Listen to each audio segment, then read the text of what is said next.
Imagine you woke one day to find yourself living in the body of a creature completely different to what you used to be. Your shape, your body parts, your individual cells, rearranged by some unknown force into something new. You have been transformed. This is what happens to countless creatures. It is called metamorphosis.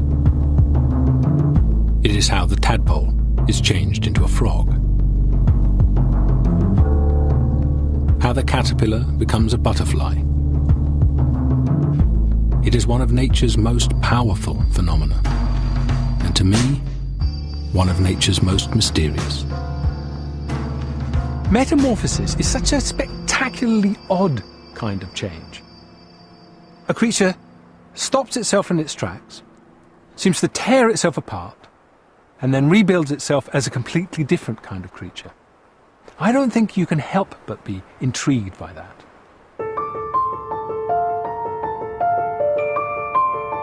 Generations of artists and writers have been drawn to the idea of metamorphosis, imagining creatures that shapeshift, that turn into something else. Visions that feed our dreams and nightmares. I wonder if our fascination with metamorphosis is because somewhere written deep in the science of it, there's a half-perceived truth about us. So how does nature work, this seeming miracle of turning one creature into another? What is the truth behind this extraordinary, beautiful process that has taken such a hold on our imagination? And might it even, in some way, happen to us?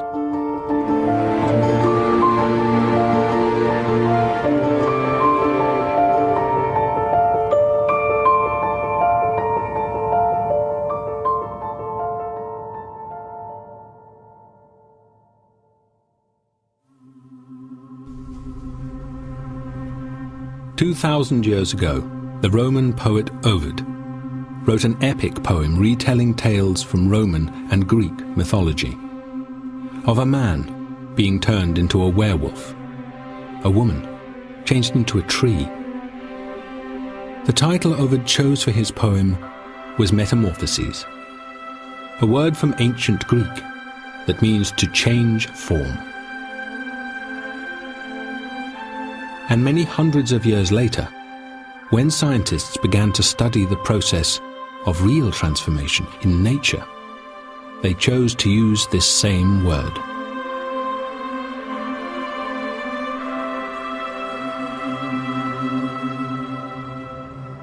I've always thought that metamorphosis was weirdly interesting. Apart from the phenomenon of a creature turning itself into another creature, what intrigues me is the fact that metamorphosis as a concept has two forms, two meanings. There's the scientific meaning, but there's also a metaphorical meaning that we find in books and that we use when we talk about ourselves.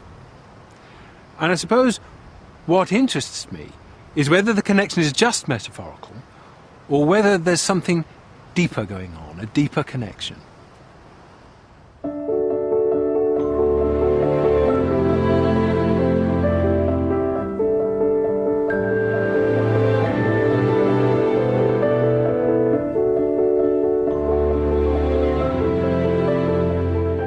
I want to begin by understanding more about what metamorphosis means in the natural world.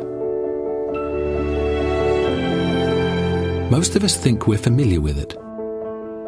Every child knows that a caterpillar turns into a butterfly. But it seems to me that even this transformation is rather extraordinary.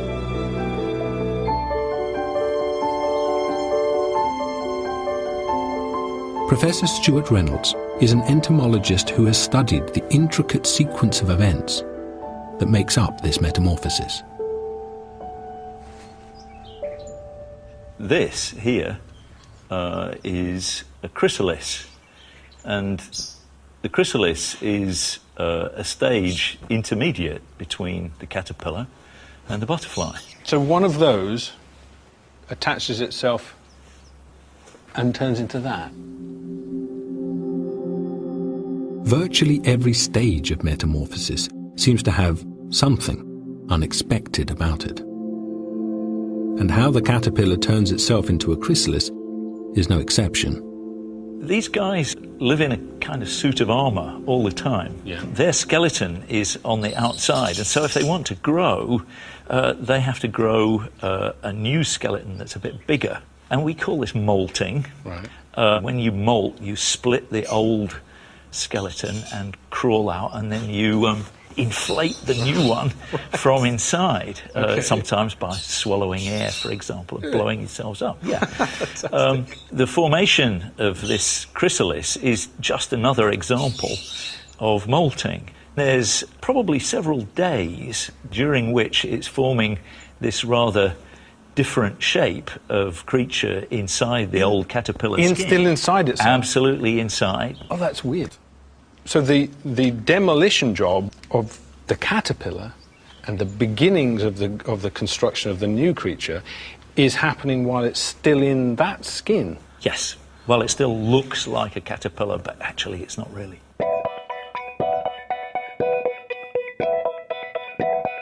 The formation of the chrysalis, hidden inside the body of the caterpillar, marks the beginning of the metamorphosis. But what triggers this in the first place? What tells the caterpillar that this molt won't be like the others? That it is time to begin the change into a butterfly? When it's a last stage caterpillar like this one, it has some clever way of saying, well, actually this next molt is going to be different, chaps. Klaxons start going off, absolutely. Red lights start flashing. Yeah, it's a real emergency moment, because absolutely every tissue inside the caterpillar is going to have to be involved in this.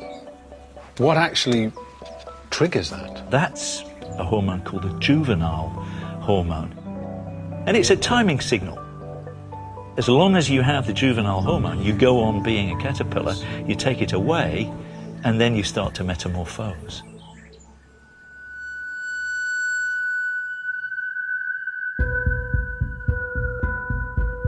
As the juvenile hormone leaves the body of the caterpillar, so a cascade of processes is set in motion. And the metamorphosis begins. The caterpillar stops feeding and finds a resting spot. It makes itself a little pad of silk, and from this hangs upside down by the tip of its tail. For the final time, the caterpillar sheds its skeleton, and the chrysalis that has been growing inside emerges.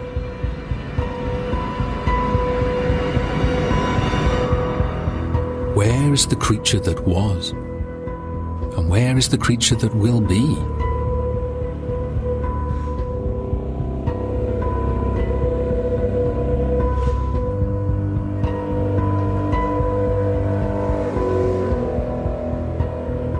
This X-ray scan is as close as we can get to seeing the scale of the transformation that is occurring inside the chrysalis.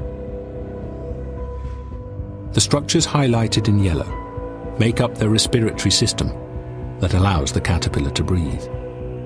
Slowly, through the course of metamorphosis, this is entirely remodeled. Almost all the other major organs are also changed. It is a process that can take for some species a few days, others weeks. But when it is done, a new creature emerges.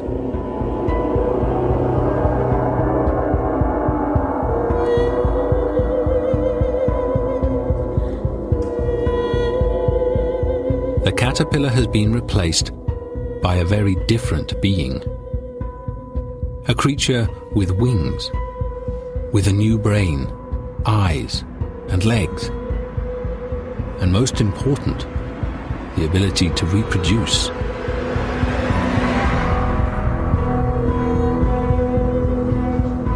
But crucially, remarkably, it is still the same individual insect.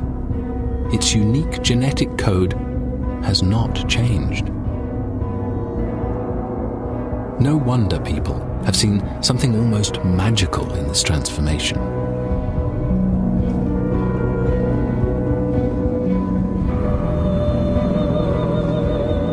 According to legend, it was when the Hindu god Brahma watched the caterpillars in his garden change into chrysalises and then into butterflies that he conceived the idea of reincarnation, perfection through rebirth. The ancient Greeks associated the butterfly with the soul and used the same word, psyche, to describe both. But what is the biological meaning behind this metamorphosis? Why lead two lives in one? If you're doing perfectly well as a caterpillar, why not just stay as a caterpillar? I mean, what do you think the purpose of the trick is? Well, the trouble with being a caterpillar is that it's hard to get around. And if you see what these caterpillars have done to this plant here, there's not a lot of food left for another generation of caterpillars. So if I were a caterpillar and I had ambitions to reproduce, I would like to go somewhere else. So what do? Well, you have some wings. All right, but are you saying then that the purpose is to do two different jobs? Yeah. The really great thing about metamorphosis is it allows specialization. You can have an adult that has wings that allows you to find mates, fly around, find the right kind of food plant, and then you can have a specialized caterpillar form that does really nothing but eat. It just enables each stage to do its job in the best way possible. And this is the real advantage of metamorphosis. By dividing the creature's life into two parts, each life form can perform very different roles.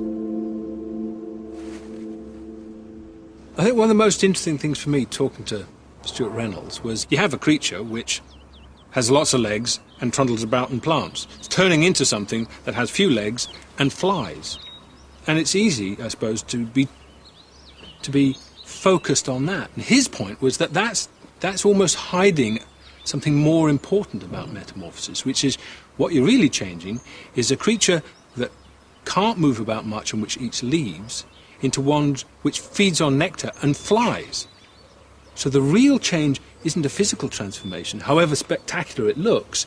The real change is in the way of life of the creature.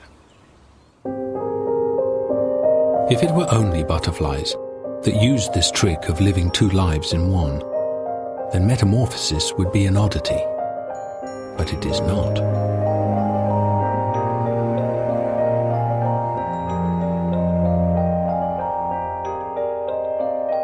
Of the 1 million species of insect we know of today, from beetles to bees to flies, most undergo some form of metamorphosis. It's a trick insects evolved around 300 million years ago. Yet metamorphosis is more widespread than just the insects, and more ancient too. It is in the ocean where metamorphosis first evolved, and where it takes on even more dramatic forms.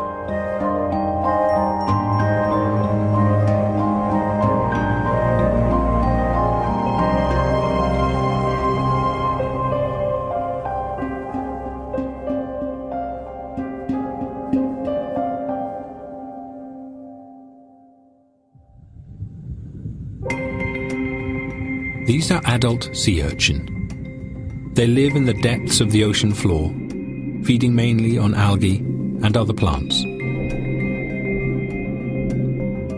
But the sea urchins begin life as very different creatures.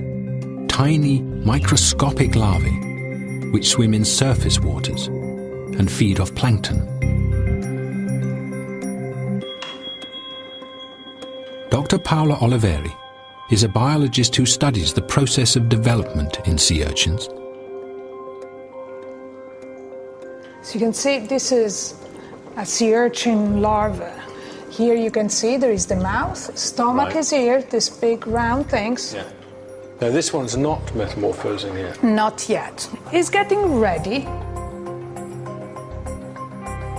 How this larva is transformed into the juvenile or young adult sea urchin shows metamorphosis at its most disturbing. For even before the process is underway, what this creature will become can be seen growing inside it. What is that?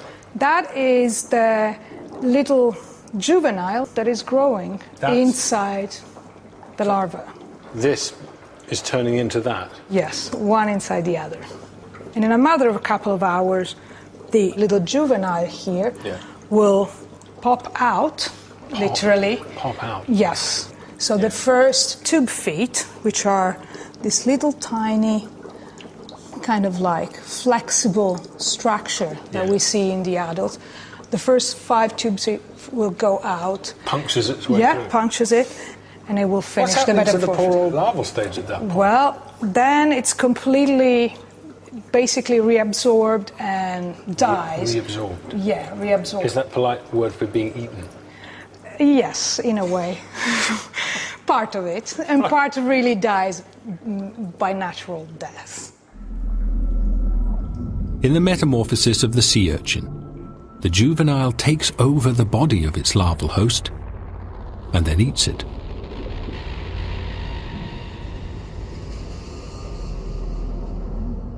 The last act of the larva is to swim down to the deep ocean where the juvenile will live.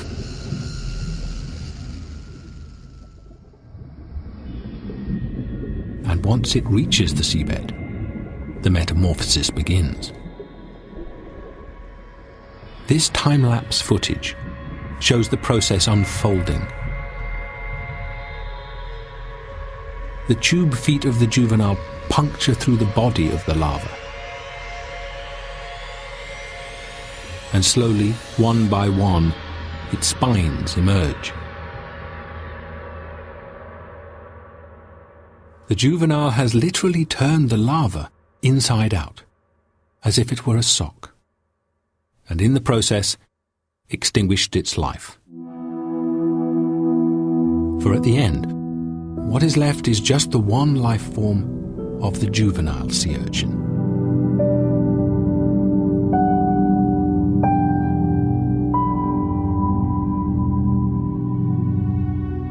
The creature's body and its way of life have been completely transformed.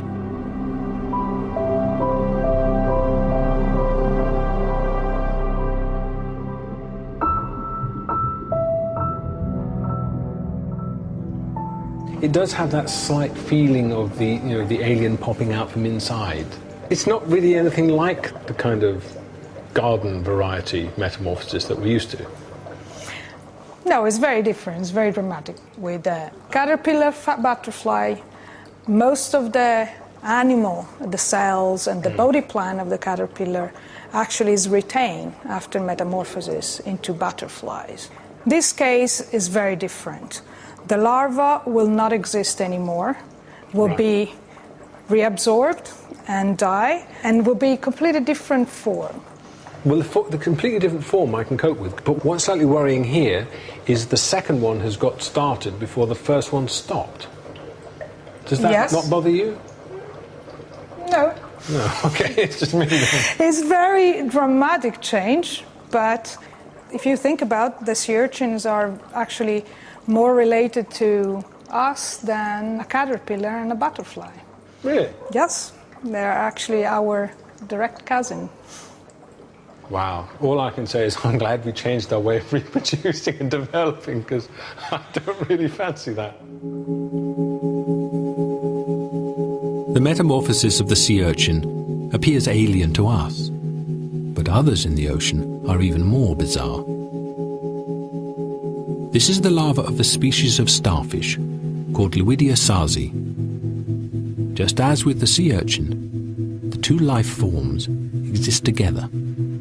For at the end of the larval form can be seen the juvenile form, a miniature orange starfish. This grows attached to the larva until the moment of metamorphosis, when it breaks free. For a short time, the two forms of the same creature live parallel lives until the larva dies. With both the starfish and the sea urchin, we see the different forms of the creatures overlap in a disturbing way. Unlike the caterpillar, this is not simply a remodeling job. Here, the juvenile is essentially built from scratch. But what is common to all these cases is that the same genetic code, the same genome, controls both versions of the creature before and after metamorphosis. From the genetic point of view, is the same genome. Right.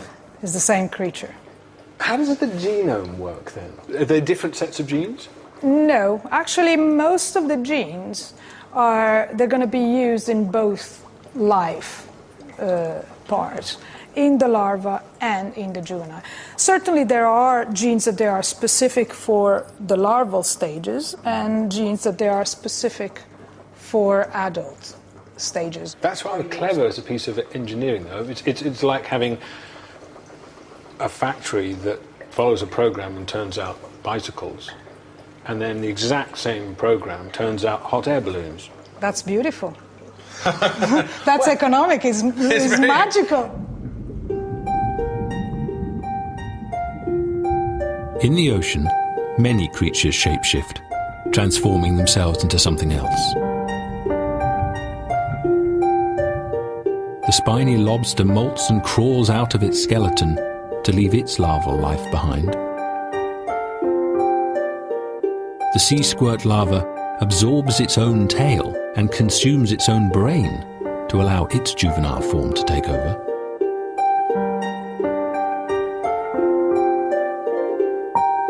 Metamorphosis is even witnessed in certain species of fish. The flatfish moves its eyes to the same side of its head so it can better spot predators in its adult life swimming on the ocean floor. In each case, the creatures are changing not just how they look, but how they live. Is it any wonder that metamorphosis holds such intrigue for us? I suppose I did think that metamorphosis was just something strange that tadpoles and butterflies did. But there are so many branches of life that benefit from metamorphosis. Insects, amphibians, marine invertebrates, crustaceans. It begins to make me wonder if evolution couldn't have found some way for us to benefit from the same trick.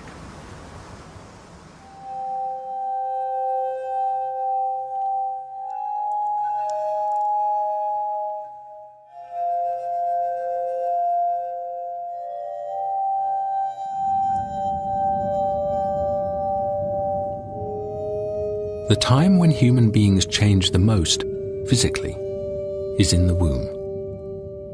So perhaps we should consider the transformations that take place here and what happens when we are born.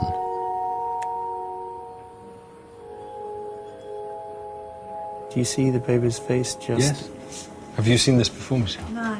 I'll take a picture. There he take is. a picture or two, Michelle. That's amazing. It is. It's beautiful, actually. Michelle's baby is 27 weeks old and is being scanned by consultant obstetrician Christophe Lees. How many weeks ago would the baby have just been a little tiny ball of cells? Well, we're 27 weeks now, so about 20 weeks ago, at about 6-7 weeks, the baby would be about half a centimetre or a centimetre long, this long. The most obvious type of change that occurs in the womb is the change in shape. How from a ball of cells a human form develops, with a head, eyes, and limbs. It is a slow, gradual process that occurs in the first 12 weeks of pregnancy. But it is not the only type of change that the baby goes through. A transformation far more abrupt and dramatic is yet to happen. So you can see the lungs, there's the heart, and these are the lungs. The lungs are absolutely full of fluid at the moment. Within about 30 seconds of a baby being born, all that fluid is expelled and the lungs suddenly expand. The physiological change that will occur to this baby at birth goes well beyond the baby inhaling its first breath of air. This is when many of its organs will begin to work properly for the first time. And even something as fundamental as how blood flows around its heart and lungs will be transformed. Do you see that blue flash there? And there's a lot of blood there, isn't there? Yes. And that is going from the right side of the heart into the baby's aorta. So the blood that goes into the right side of the heart, that in you and me goes around the lungs, then goes back into the left side of the heart and is pumped around the body. Yes. Instead, it bypasses the lungs and goes straight into the aorta through that blue tube there. It's not, of course, a blue tube, but it's called the ductus arteriosus. Well, what happens when the baby's born? When the baby's born, that collapses very, very quickly. Like that? Within minutes. Those moments, a few moments before and a few moments after, the child is changing in how it works and its internal structure probably more radically than at any other time in its life. The first 24 hours of a baby's life, the most amazing changes are happening in the lungs, in the blood vessels, some shrinking, others opening up. So although you look at a baby and baby looks the same on the day baby was born, perhaps to the day after, in that time some truly remarkable things have happened in the baby's circulation and in the baby's internal organs. And of course the kidneys start functioning even better. No wonder babies are slightly preoccupied. They've got to learn everything in those first few minutes. I'm amazed they don't cry more than they do, because they've got an awful lot to be going on with. Yes. So in fundamental ways, the body of the newborn baby works quite differently to how it worked in the womb. Only at birth does the baby's blood begin to circulate as it does in us. Only then does the baby begin to get oxygen from its lungs rather than from the placenta.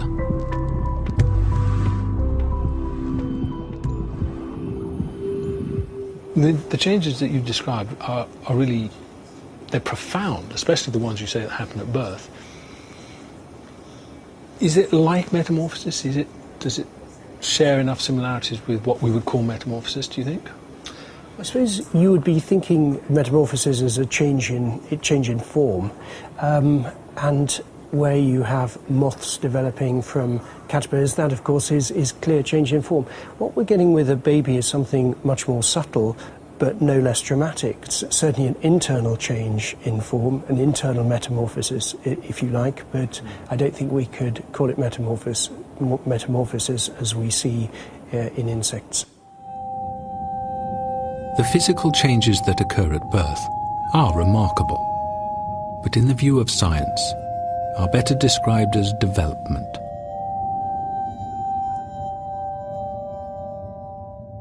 But does this mean that metamorphosis plays no role in our lives? You can't get away from the fact that we are the most extraordinarily changeable creatures. So it would still seem strange to me if metamorphosis didn't happen in our lives, just not in a simple, straightforward way.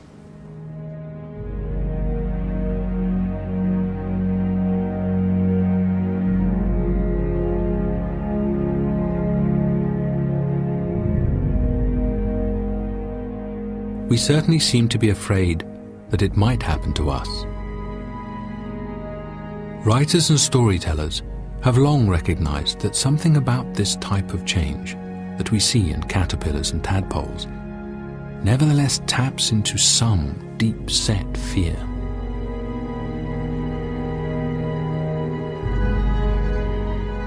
We have a strong sense of identity, and our sense of identity is bound up with our outer appearance, with our shape. We look in the mirror and think, ah yeah, that's me. Yeah? So we don't expect any radical change in that outer appearance. We would like to be able to determine what shape we are and what changes are undertaken that affect us. When we find we can't, then of course we lose control.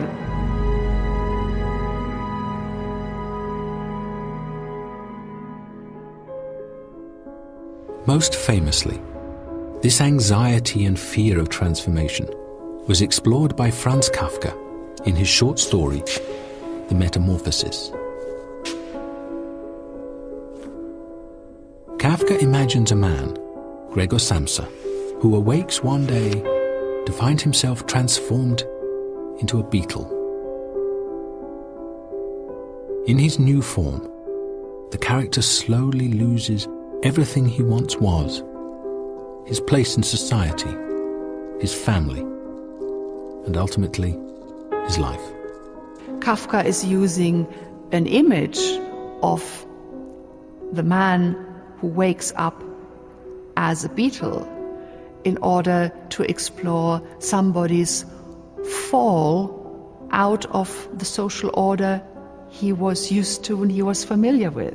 He was used to being in this deadpan, terrible job that had him work all the hours that God sent, and he hates the job, but it's what he's used to. He does it all the time, and all of a sudden that is taken away from him. Kafka's story isn't the only one, and metamorphosis isn't always something we imagine forced upon us.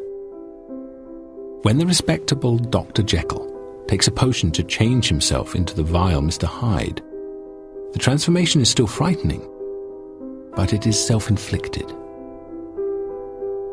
So if you think of Jekyll and Hyde, we have one man who feels he cannot, in the shape of Dr. Jekyll, live out everything that he would like to live and be, and therefore invents Mr. Hyde as his dark alter ego. Dr. Jekyll realized that man is not truly one, but two. And he felt very much this dual identity, the person he wanted to be, the good person, but then he also had instincts and desires that were not acceptable to society.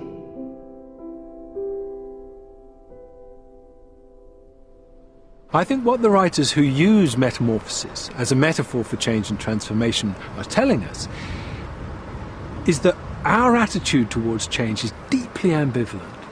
On the one hand, we can all like change, but on the other hand, I think we're all aware that change can be something we're swept up in.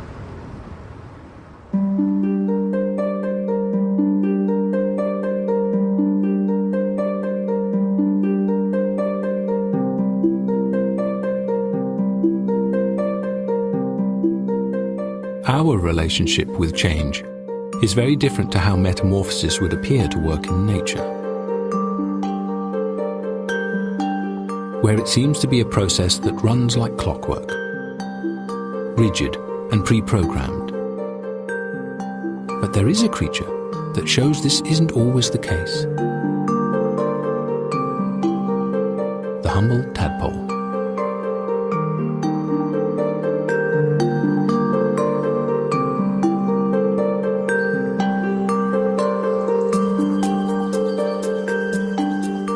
The beauty of the tadpole's metamorphosis is that it occurs right in front of our eyes, in our garden and woodland ponds. This looks lovely. Yeah, it's nice.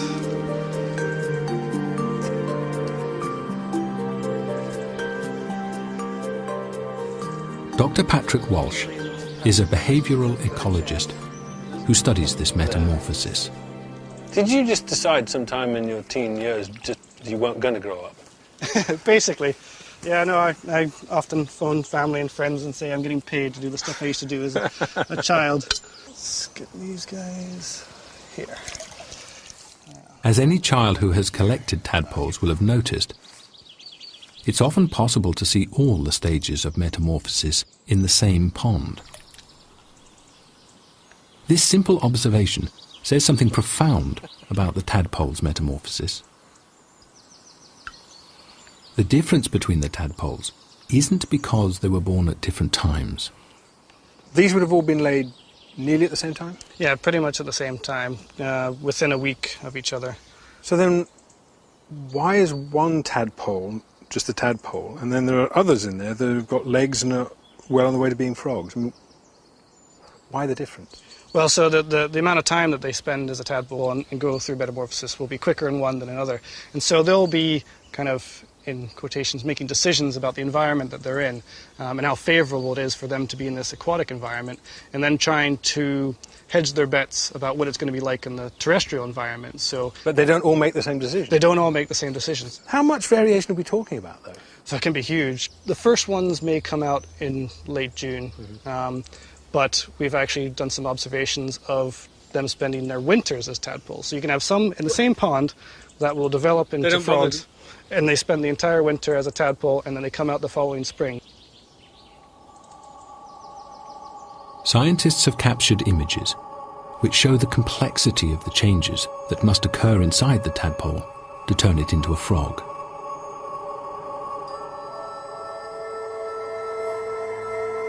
The tadpole's intestines must transform to accommodate a new diet, from a tadpole that eats mainly algae and plants to a frog that can eat meat. The gills that allow the tadpole to breathe underwater are of no use to the frog, and so must be destroyed. And the tadpole's skull, made of cartilage, must be replaced by one made of bone, and a backbone created.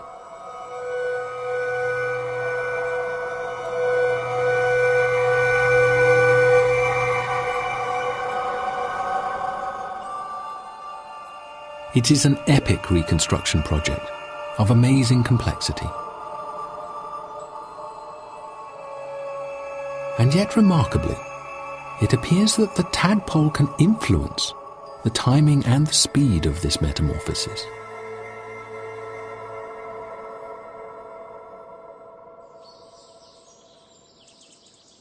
One way the tadpole is able to do this is as simple as where it spends its time in the pond. In the warm, sunlit water near the surface, the biochemical processes that power metamorphosis will be speeded up, whereas in the cooler water at the bottom of the pond, these processes will go slower. Different areas of the pond will have different amount of sunlight exposure, different amount of food, different predation risks. So where they choose to be in that pond will have a huge impact on how long it takes them to go through the larval period. You say what the tadpoles choose. Yeah, so I don't think that they're thinking about things and saying, oh, it's a really nice day, I think I'll go spend some time up here and go through metamorphosis quicker. I don't think it's that kind of sense that we would think of making a decision about, which restaurant to go to or whatnot. But they are making choices. And they are choices with different consequences.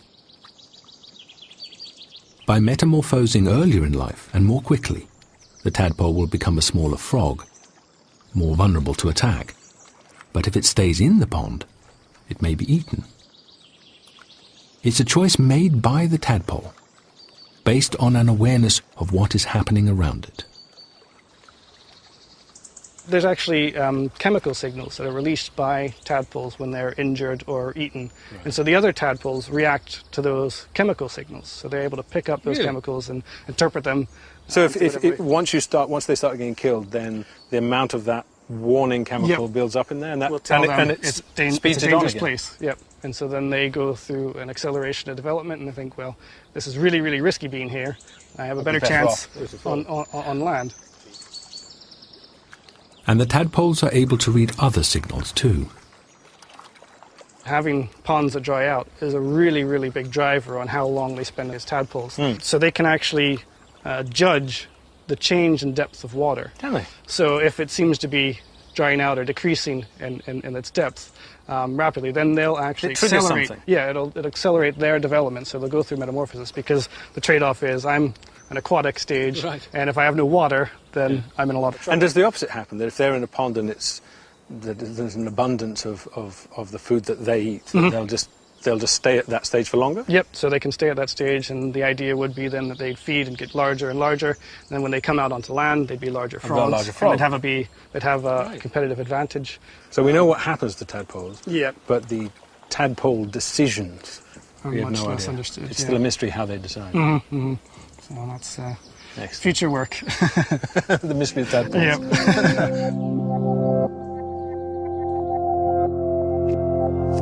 The transformation of the tadpole into the frog shows metamorphosis in a new light. I thought one of the most thoughtful things that Patrick said was the way he was suggesting that the tadpoles were involved in making the metamorphosis happen to themselves. It wasn't any longer something which overcame them, almost against their will. They were involved in how the metamorphosis happened, how quickly. And I thought that was really rather interesting. It just moves it away from being something entirely pre-programmed and makes it part of the life decisions of the creature itself. So it seems that metamorphosis in nature might sometimes be closer to the sort of change we are familiar with in our lives. Change that we have a degree of control over. And there are other creatures that change themselves in ways that suggest even closer parallels.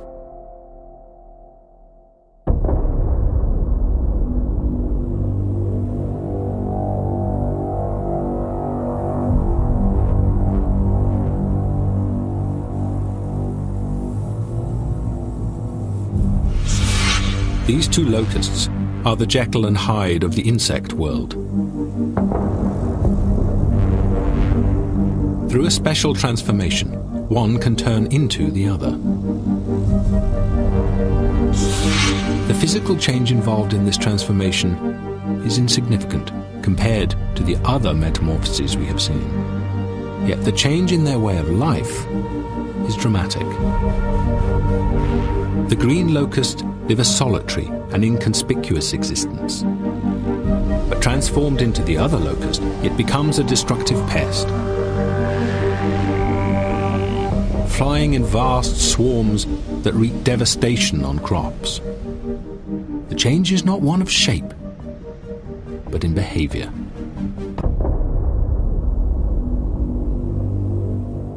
Professor Malcolm Burrows is a neurobiologist who's studying how this happens. I would call that a grasshopper.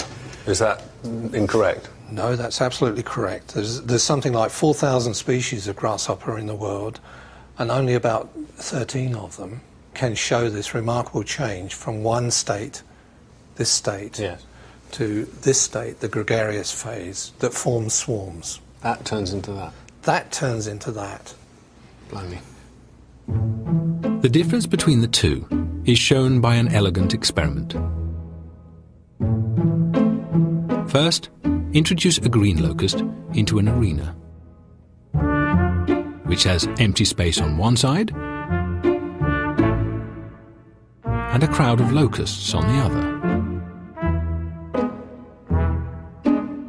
For a green locust, seeing a crowd of other locusts repels it. It wants to be alone.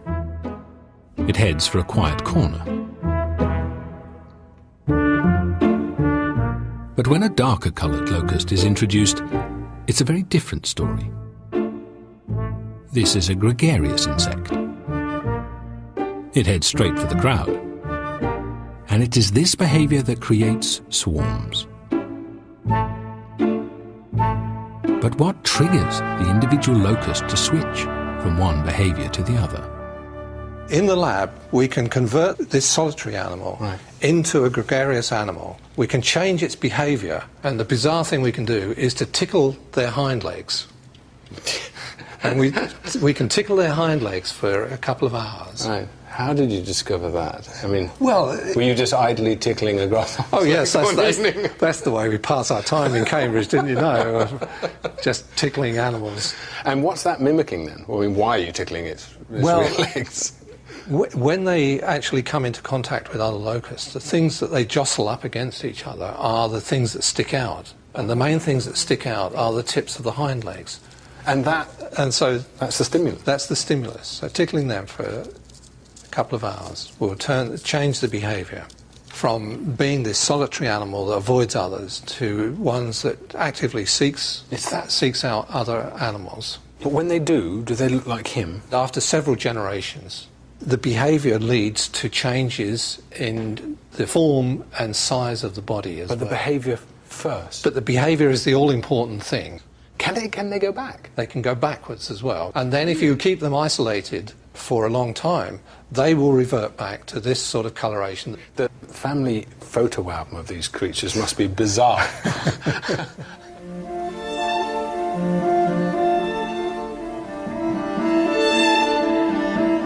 This transformation explains how it is possible for biblical plagues of swarming locusts to emerge, apparently from nowhere.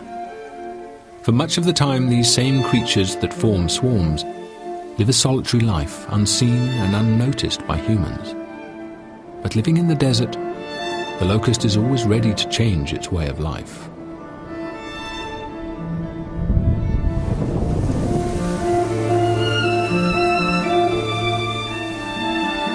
Rain brings plentiful food, but when the rain stops, food becomes scarce, and the solitary locusts are forced together, jostling one another as they compete for whatever remains. And so the transformation occurs, and the locusts begin to swarm. Swarms which can number in the millions as they fly together to find new sources of food.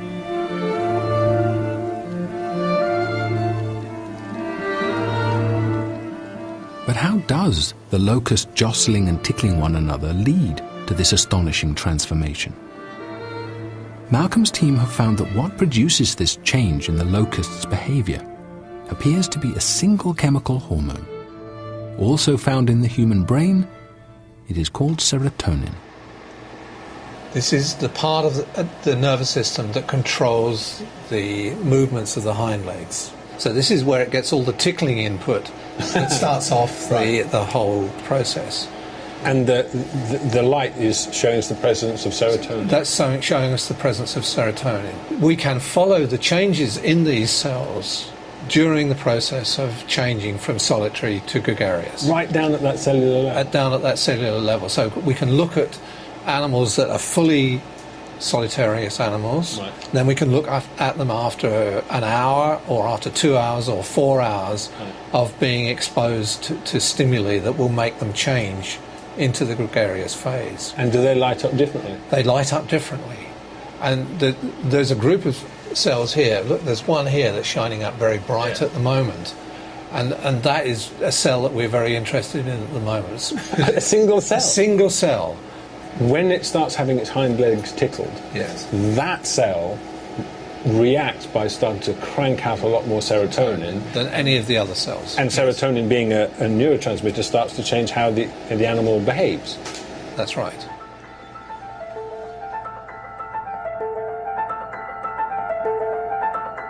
So can we consider this transformation a metamorphosis? Unlike the metamorphosis that turns the caterpillar into a butterfly, the transformation of the locust is not an irreversible change from larva to adult. It is triggered by a change in the locust's environment and can be undone. And in contrast with other metamorphoses, the physical changes are minor.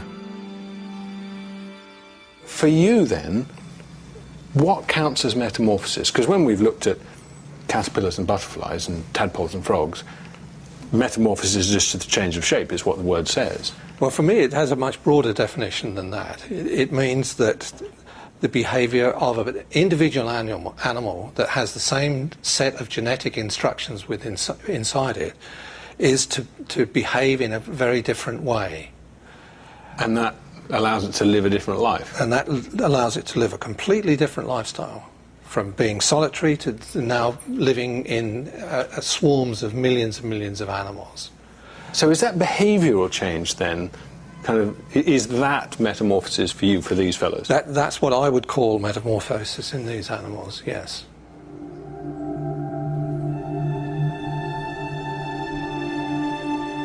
If we do consider metamorphosis to include this remarkable transformation of the locust, then suddenly its reach extends well beyond the realm of caterpillars and butterflies. Biological metamorphosis, metamorphosis as it happens in nature, moves much closer to us. We change our behavior, and we change in response to our surroundings.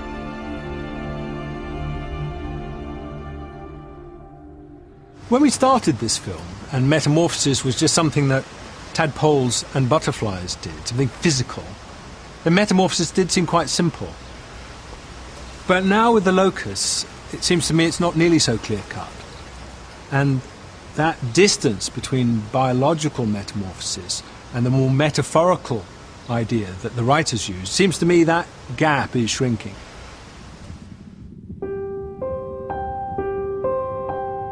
Maybe evolution has found a way for complicated creatures like us to be able to pull off this trick of changing radically.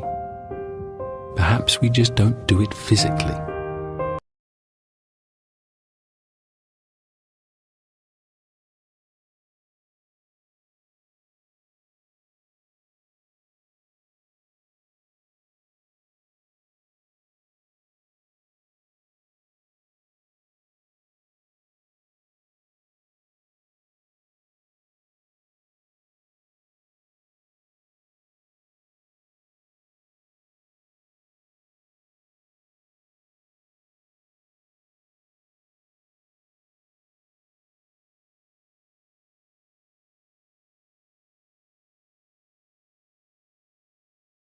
You see, to my mind, how we transform ourselves is a radical version of what the locust does. We both transform our behaviour. Of course, the key difference is we are the authors of our transformation. We invent technologies that force us to live in new ways. We have ideas that radically alter society. We dream a better version of ourselves. Change conceived in our mind that drives our history. And once those changes are set in motion, they become bigger than any of us individually. They get a hold of us, they can overwhelm us, and surely that is metamorphosis. And this is what Kafka was pointing to in his story. How collectively we shape the society in which we live. But then that same society forces change back upon us as individuals.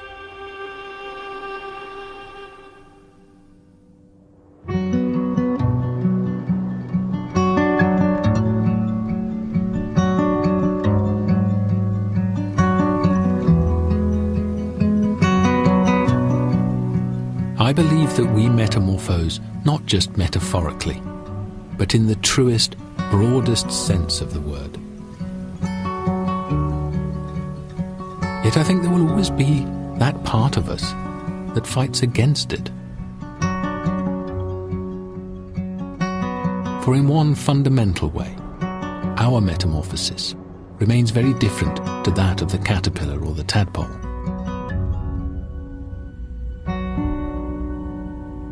Think of a soldier, someone who's been living in a world of killing and mayhem, who then comes back home to a civilian life where nothing's the same.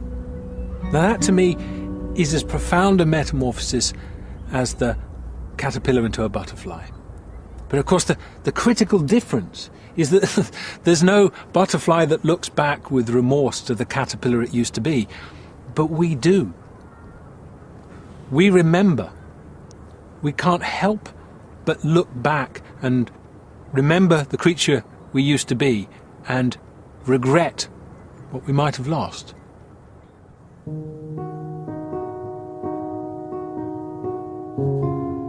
And this, for us, is the great irony at the heart of metamorphosis. That the same part of us in which metamorphosis is realized, our mind, is the same part of us that fears it most.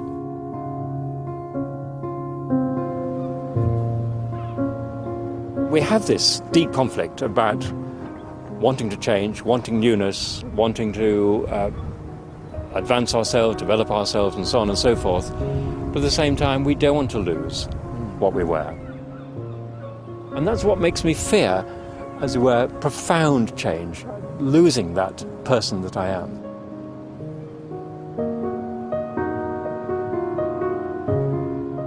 So we're really the only creatures who, we're gifted metamorphosis, but we're the only ones who can see its darker side, really. It seems to me that for much of our change is self-driven, and we seek out change actively. We don't merely suffer it. It doesn't just happen. It isn't enacted organically through our bodies. We are the one creature that can redefine the nature of life. We're not constrained by a biological prescription. We're not like caterpillars that are, as it were, committed, condemned, or fated to become butterflies. We could become anything.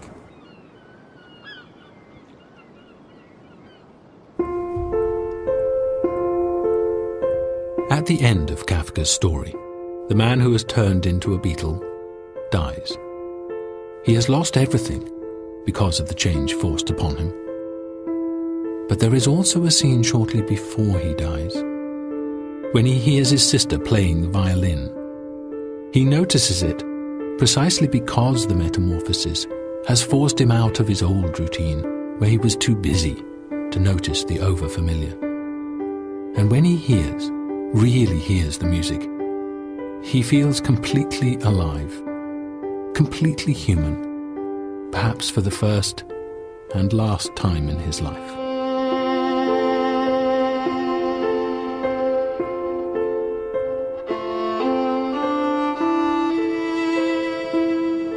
I think one of the things that has come out of this film for me is that when we started off with caterpillars and butterflies and tadpoles and frogs, metamorphosis seemed so clear-cut. Nature had invented this very clear thing where you were one thing and then you were another. It was very clear and very simple. And yet when you then apply it to us, it's as if all that clarity disappears. And we're so ambivalent about it. It's the thing which we've argued is so important to who we are, both individually and as a species, and yet we're not happy with it. It's as if a butterfly was afraid of flying. Here we are, the most changeable, the most metamorphic of creatures, and we're so troubled by it. But maybe that's what being human is about.